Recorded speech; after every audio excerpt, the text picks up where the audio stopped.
Alat yang saya gunakan ada cermin datar, ada lensa cembung, ada lensa cekung, ada senter, ada lilin, ada busur derajat, ada layar, ada celah cahaya, dan penggaris.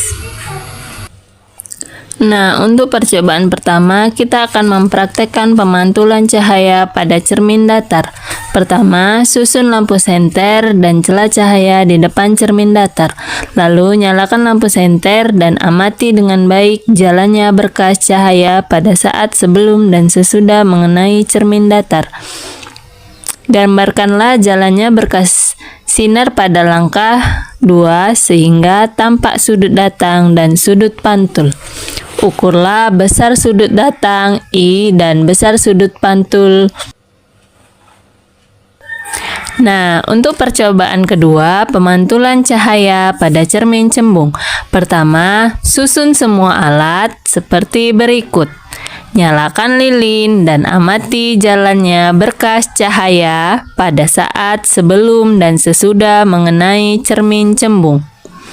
Gambarkan jalannya berkas sinar pada langkah kedua sehingga tampak sudut datang dan sudut pantul serta bayangan yang terbentuk.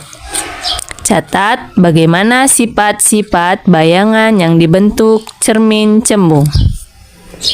Nah, percobaan ketiga, pemantulan cahaya pada cermin cekung.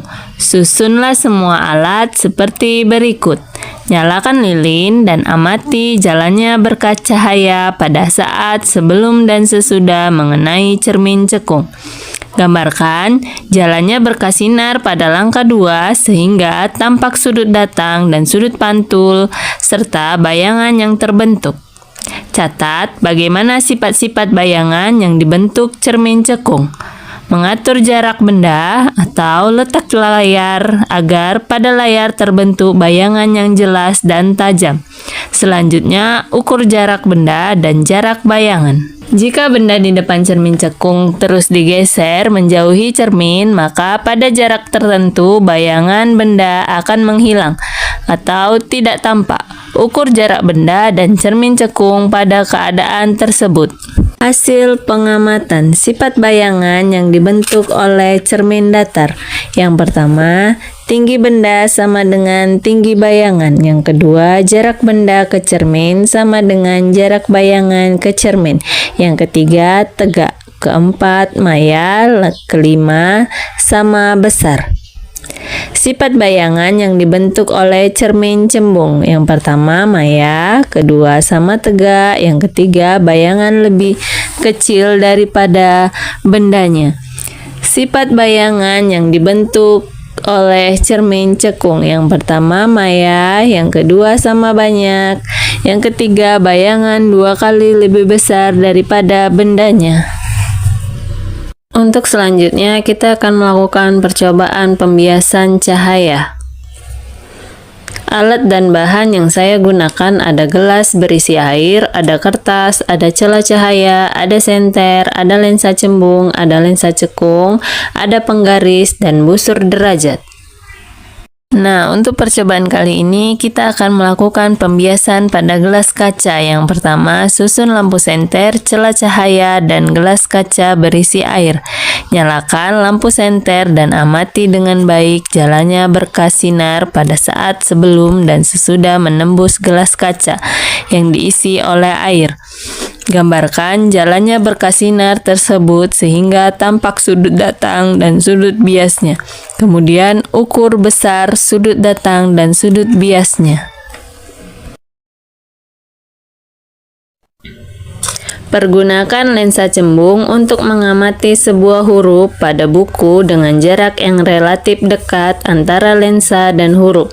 Kemudian geserkan lensa perlahan-lahan menjauhi huruf tersebut sampai bayangan huruf menjadi sangat besar dan kabur dan tidak tampak. Ukur jarak huruf ke lensa pada saat tersebut dan catat bagaimana sifat-sifat bayangannya yang dibentuk oleh lensa cembung tersebut. Pergunakan lensa cekung untuk mengamati sebuah huruf pada buku dengan jarak yang relatif dekat antara lensa dan huruf.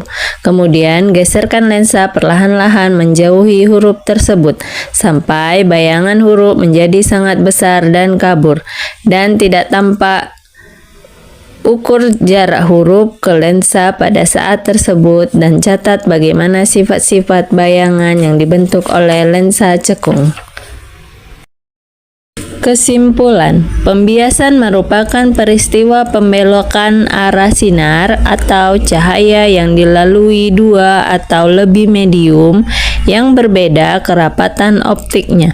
Gelas kaca yang berisi air dapat digunakan untuk mengamati jalannya sinar yang mengalami pembiasan. Jika seberkas cahaya datang pada salah satu sisi gelas kaca berisi air, maka sinar di dalam kaca akan dibiaskan dan akhirnya di bagian tepi cahaya putih terlihat ada warna pelangi. Air di dalam gelas kaca bertindak seperti prisma dan memisahkan cahaya putih menjadi warna-warna komponen.